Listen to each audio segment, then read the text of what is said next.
58वां अध्याय भगवान श्री कृष्ण के अन्यान्य विवाहों की कथा। श्री सुखदेव जी कहते हैं, परीक्षित, अब पांडवों को पता चल गया था कि वे लाक्षा भवन में जले नहीं हैं। एक बार भगवान श्री कृष्ण उनसे मिलने के लिए इंद्रप्रस्थ पधारे।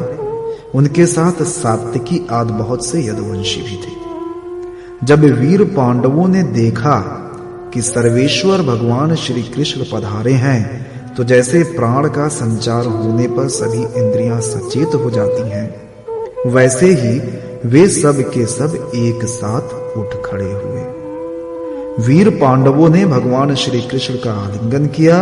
उनके अंग अंग से इनके सारे पाप ताप धोए। भगवान की प्रेम भरी मुस्कुराहट से सुशोभित मुख सुषमा देखकर वे आनंद में मग्न हो गए। भगवान श्री कृष्ण ने युधिष्ठिर और भीमसेन के चरणों में प्रणाम किया और अर्जुन को हृदय से लगाया। नकुल और सहदेव ने भगवान के चरणों की वंदना की। जब भगवान श्री कृष्ण श्रेष्ठ सिंहासन पर विराजमान हो गए, तब परम सुंदरी श्याम वर्णा द्रौपदी, जो नवविवाहिता होने के कारण तनिक लजा रही थी, धीरे धीरे भगवान श्री कृष्ण के पास आई और उन्हें प्रणाम किया। पांडवों ने भगवान श्री कृष्ण के समान ही वीर सात्विकी का भी स्वागत सत्कार और अभिनंदन वंदन किया। वे एक आसन पर बैठ गए। दूसरे यदुवंशियों का भी यथा योग्य सत्कार किया गया तथा वे भी श्री कृष्ण के चारों ओर आसनों पर बैठ गए। इसके बाद भगवान श्री कृष्ण अपनी फुआ कुंती के पास गए और उनके चरणों पर प्रणाम किया। कुंती जी ने अत्यंत स्नेहवश उन्हें अपने हृदय से लगा लिया। उस समय उनके नेत्रों में प्रेम के आंसू छलक आए।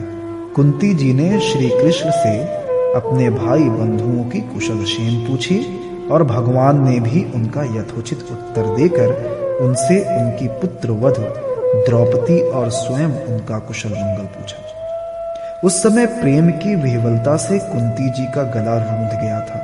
नेत्रों से आंसू बह रहे थे।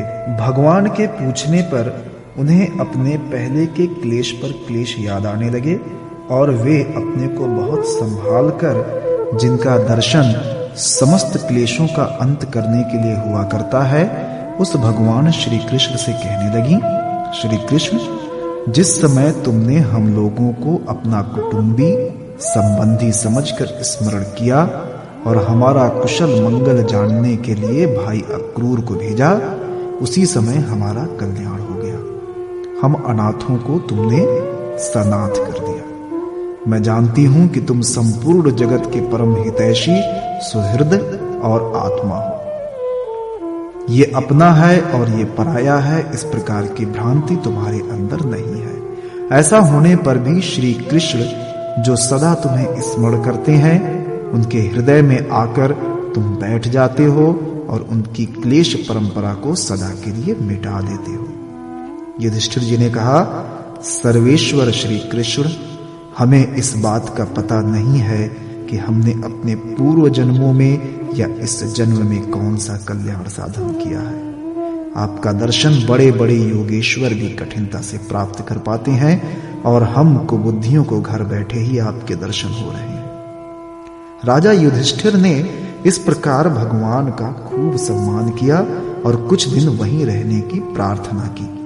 इस पर भगवान श्री कृष्ण इंद्रप्रस्थ के नरनारियों को अपनी रूप माधुरी से नयनानंद का दान करते हुए बरसात के 4 महीनों तक सुखपूर्वक वहीं रहे।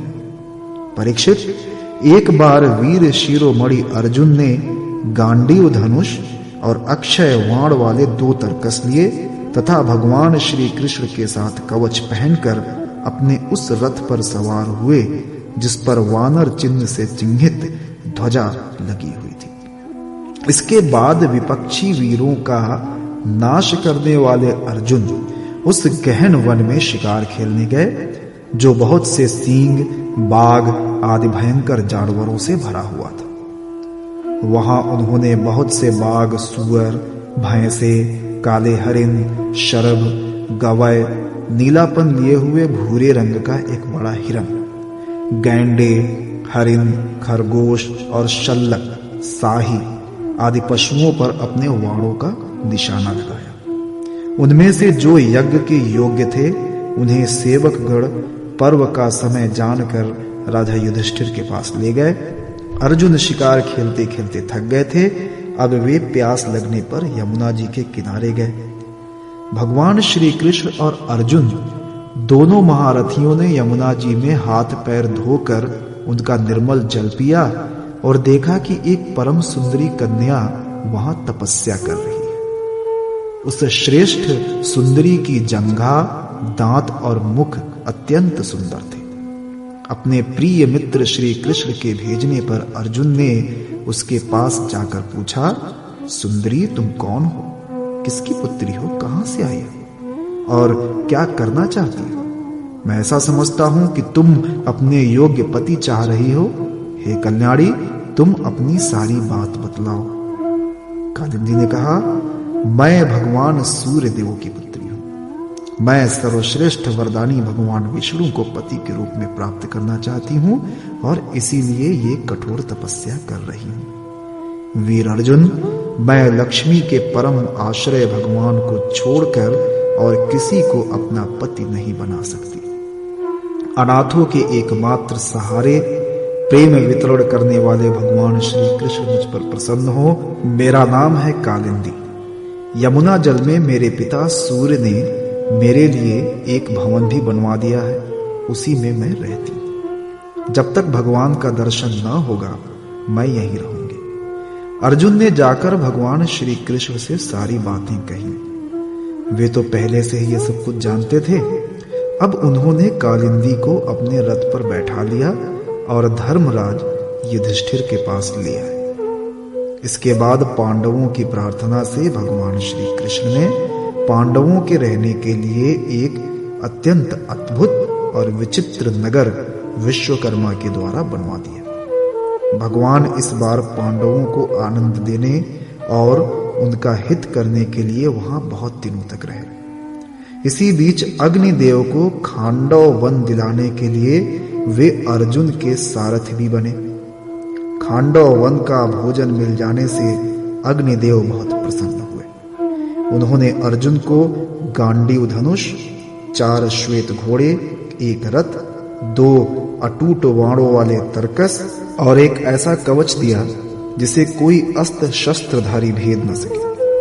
खांडव दाह के समय अर्जुन ने मैदानों को जलने से बचा लिया था, इसलिए उसने अर्जुन से मित्रता करके उनके लिए एक परम अद्भुत सभा बना दी। उसी सभा में दुर्योधन को जल में स्थल और स्थल में जल का भ्रम हो गया था। कुछ दिनों के बाद भगवान श्री कृष्ण अर्जुन की अनुमति एवं अन्य संबंधियों का अनुमोदन प्राप्त करके सात्विकी आदि के साथ द्वारका लौट आए। वहां आकर उन्होंने विवाह के योग्य ऋतु और ज्योतिष शास्त्र के अनुसार प्रशंसित पवित्र लग्न में कालिंदी जी का पाणिग्रहण किया। इससे उनके स्वजन संबंधियों को परम मंगल और परमानंद की प्राप्ति हुई। अवंती उज्जैन देश के राजा थे। विंद और अनुविंद वे दुर्योधन के वशवर्ती तथा अनुयायी थे। उनकी बहन मित्र विंदा ने स्वयंवर में भगवान श्री कृष्ण को ही अपना पति बनाना चाहा, परंतु विंद और अनुविंद ने अपनी बहन को रोक दिया।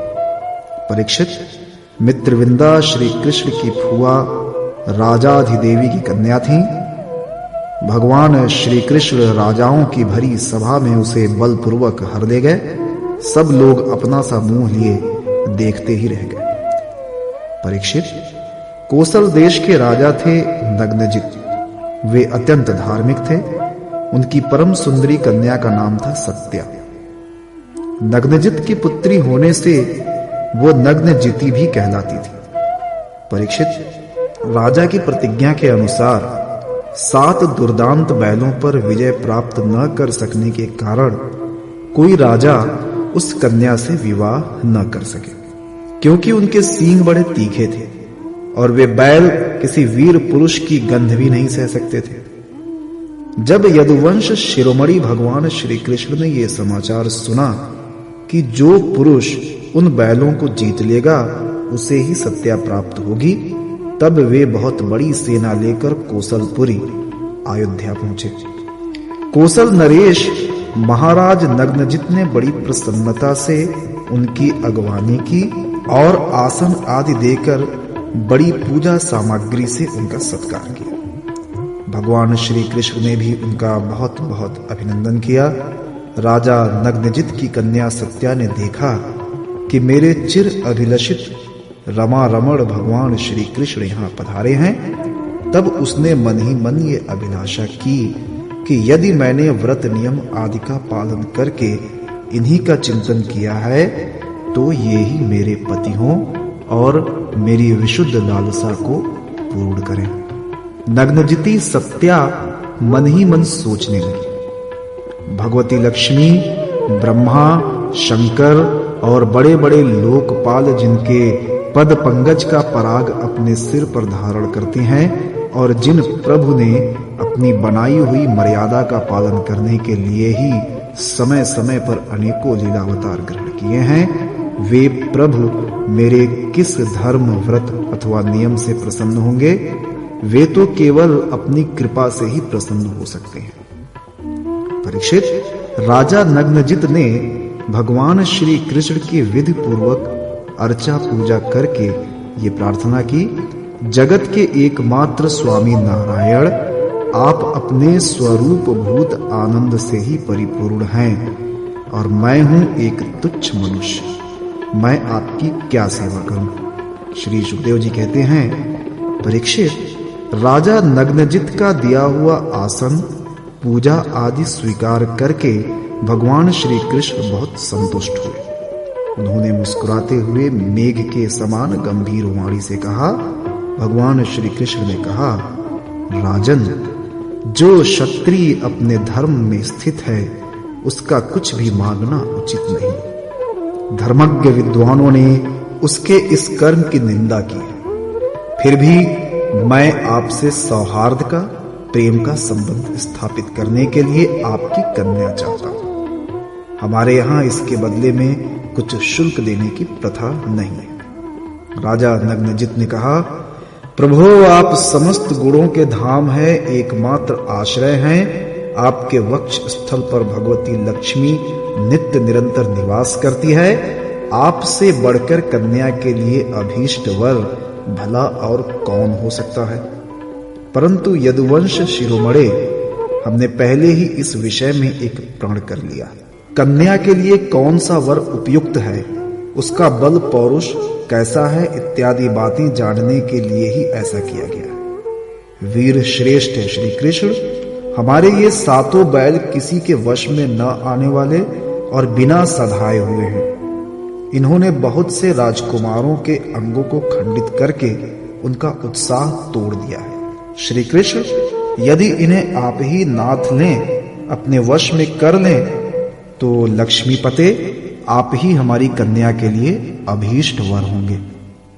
भगवान श्री कृष्ण ने राजा नग्नजित का ऐसा प्रण सुनकर कमर में फेंट कस ली और अपने 7 रूप बनाकर खेल खेल में ही उन बैलों को नाथ लिया। इससे बैलों का घमंड चूर हो गया और उनका बल पौरुष भी जाता रहा। अब भगवान श्री कृष्ण उन्हें रस्सी से बांधकर इस प्रकार खींचने लगे जैसे खेलते समय नन्हा सा बालक काट के बैलों को घसीटता है। राजा नग्नजित को बड़ा विस्मय हुआ। उन्होंने प्रसन्न होकर भगवान श्री कृष्ण को अपनी कन्या का दान कर दिया और सर्वशक्तिमान भगवान श्री कृष्ण ने भी अपने अनुरूप पत्नी सत्या का विधि पूर्वक पाणी ग्रहण किया। रानियों ने देखा कि हमारी कन्या को उसके अत्यंत प्यारे भगवान श्री कृष्ण ही पति के रूप में प्राप्त हो गए हैं। उन्हें बड़ा आनंद हुआ और चारों ओर बड़ा भारी उत्सव मनाया जाने लगा। शंख, ढोल, नगारे बजने लगे, सब ओर गाना बजाना होने लगा। ब्राह्मण आशीर्वाद देने लगे। सुंदर वस्त्र, पुष्पों के हार और गहनों से सज धज कर नगर के नर नारी आनंद मनाने लगे। राजा नग्नजित ने 10,000 गौवें और 3,000 ऐसी नवयुवती दासियां जो सुंदर वस्त्र एवं गले में स्वर्णहार पहने हुई थी, दहेज में दी। इनके साथ ही 9,000 हाथी, 9 लाख रथ, 9 करोड़ घोड़े और 9 अरब सेवक भी दहेज में दिए। कौशल नरेश राजा नग्नजित ने कन्या और दामाद को रथ पर चढ़ाकर एक बड़ी सेना के साथ विदा किया। इस समय उनका हृदय वात्सल्य स्नेह के उद्रेक से द्रवित हो रहा था। परीक्षित, यदुवंशियों ने और राजा नग्नजित के बैलों ने पहले बहुत से राजाओं का बल पौरुष धूल में मिला दिया था। जब उन राजाओं ने ये समाचार सुना, तब उनसे भगवान श्री कृष्ण की ये विजय सहन न हुई। उन लोगों ने नग्नजित सत्या को लेकर जाते समय मार्ग में भगवान श्री कृष्ण को घेर लिया और वे बड़े वेग से उन पर बाणों की वर्षा करने लगे। उस समय पांडव वीर अर्जुन ने अपने मित्र भगवान श्री कृष्ण का प्रिय करने के लिए गांडीव धनुष धारण करके जैसे सींग छोटे मोटे पशुओं को खदेड़ दे, वैसे ही उन नरपतियों को मार पीट कर भगा दिया। तदनंतर यदुवंश शिरोमणि देवकी नंदन भगवान श्री कृष्ण उस दहेज और सत्या के साथ द्वारका में आए और वहां रहकर गृहस्थोचित विहार करने लगे। परीक्षित, भगवान श्री कृष्ण की फुआ श्रुत कीर्ति केकय देश में ब्याही गई थी। उनकी कन्या का नाम था भद्रा। उसके भाई संतर्दन आदि ने उसे स्वयं ही भगवान श्री कृष्ण को दे दिया और उन्होंने उसका पाणी ग्रहण किया।